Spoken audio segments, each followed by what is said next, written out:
Say you've been looking for a new computer. New specs were just released and you're super excited.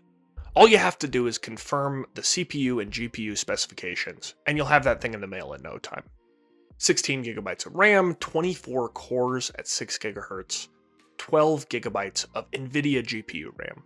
You might have an idea of what these specs mean from a previous generation of computer you've bought, but you likely have no idea how remarkable they really are. Instead, you'll likely opt for, can it run Red Dead Redemption 2 at 60 frames a second? Can I run Photoshop? And you'll likely decide it's good enough. I think we've missed the point on how powerful the machines we carry around really are.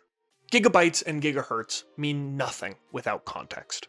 Today, let's change that. Let's get a more understandable picture of how amazing the modern computers we buy are, and put the cryptic numbers we see against a background we can really understand. I'll answer simple questions, like how many times would Texas fit in the RAM of your phone? Or how long would it take the Romans to build an Nvidia GPU? But first, we have to start off simple. We have to look at something you likely use every day, your cell phone. We're going to start off by looking at the Pixel 8 Pro, a flagship phone from 2023. It has 9 processors with varied abilities. The fastest processor of the 9 runs at 3 gigahertz. That means it can run 3 billion operations per second.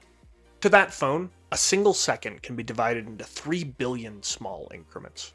Each one represents an operation. An operation can be something as simple as adding 1 and 1. If you started counting right now and didn't sleep or take any breaks, it would take you 30 years to count to 3 billion. And that's one of the 9 processors on this device. With all 9 processors running full blast, you could do 21.4 billion operations a second.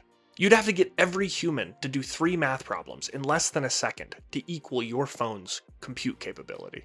This device also boasts 12 gigabytes of RAM. But what does that mean? RAM is the memory that your phone uses to do quick computations. It's also the memory used to house the program itself while it's running. Computers store data in bits, or ones and zeros. 12 gigabytes works out to be just over 100 billion bits. That's one Jeff Bezos if you convert it to dollars. That is once again an unfathomable number. If you had $100 billion and you spent $1 million a day, it would take you 273 years to spend it all. It's 12 times the number of humans on Earth. It's on par with the number of stars in our galaxy. The Milky Way is estimated to have between 100 and 400 billion stars. But what could you store in that? You could store 13,000 pictures of your cat, or you could store the text Ross makes 1.5 billion times. And that's the small, fast part of the memory on your device. The memory you actually store stuff in is about 1 terabyte in size. 1 terabyte is 9 trillion bits. If we gave each bit 1 square foot of space, you'd have enough space to store Texas 3 times, and enough space for 6 Japans.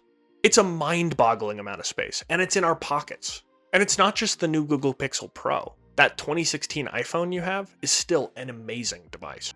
That iPhone has 500,000 times the memory the Apollo guidance computer had, the computer that took humans to the moon and back. The CPU is 55,000 times faster and supports operations the Apollo engineers could have never imagined. And that computer costs billions. Yours cost hundreds or thousands. And to the manufacturer that made it, much, much less. And I haven't even mentioned GPUs. If you bought an Nvidia 4090 this year, you probably bought it to play games or to train a neural network. But I bet you haven't thought about how insane its capability really is. GPUs are exceptional at multitasking. They're purpose-built to render pixels to the screen in parallel, or handle the countless vision tasks of a self-driving car. Again, these numbers don't mean anything without scale. The processor we were just talking about has 9 cores. This GPU has 13,384. And that 12 gigabytes of RAM we were drooling over? This GPU has 24, 76 billion transistors. Transistors are the component that allows us to do work in a computer. If we tried to place 1 transistor per second to build a 4090 GPU, it would take us 2,410 years. The Romans could have started building one, and they wouldn't be done yet. But how much more powerful is this GPU than the CPU we were just talking about? This GPU can do 83 trillion operations per second. That means that if we did 1 operation per second, such as adding 1 and 1, it would take 2.6 million years to do the same work this GPU can do in 1 second. 2.6 million years ago, the Earth was in the Pleistocene, the Ice Age. Mammoths and saber-toothed cats were walking the Earth. The first human culture was just developing. 83 trillion operations, if converted to living cells, is more than twice the number of cells in your body. I think at some point, the convenience of the phones and the computers in our modern world have become too normal to us. We forget how little of the modern world could exist without them. You might just be buying a train ticket, or a truckload of rubber ducks, but you've forgotten about the millions of operations that happen all over the world on a bunch of computers to make that one action happen. The things humans do and make are incredible. Computers are modern marvels, and I think occasionally we need a reminder of that. Please subscribe to my channel and like this video. I want to take deeper dives into software, technology, and the systems that make our world tick. Thanks for watching. We'll see you in the next one.